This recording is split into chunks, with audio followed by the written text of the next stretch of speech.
Þann 30. september 2015 viljum við fá þig til að taka upp myndavélina þína og vera með í einstöku verkefni. Með þinni hjálp viljum við mynda þessar 24 klukkustundir land allt. Þegar þú hefur ákveðið hvað þú ætlar að gera og hefur lokið undirbúningi, komið að því að mynda. Ég hef ákveðið að nota þessa tökuvél hérna, sem frekar einföld.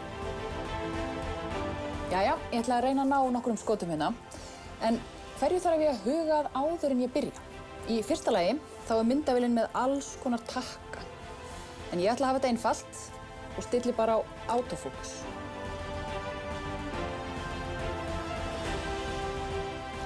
Mundu bara að ef þú ert að mynda á svæði sem í einkaeigu, þá verður að fá leyfi.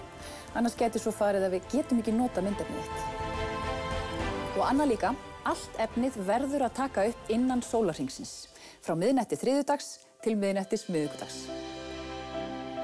Þá það næsta mál, hvernig beitir maður myndavélinni?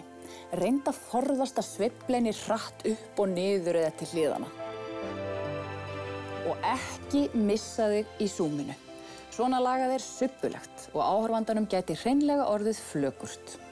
Og eitt enn, ekki mynda beint á móti sterku ljósi, því þá verður myndin svona.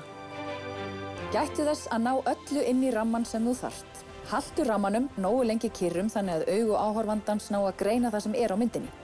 10 sekúndur ágætis viðmið sem lágmark. Þetta verkefni snýst ekki síst að heyra það sem þú hefur að segja skýrt og greinilega. Þegar maður myndar inni hljóðupptaka yfirleitt ekki mikið vandamál, en þegar maður úti getur málið horft öðruvísi við.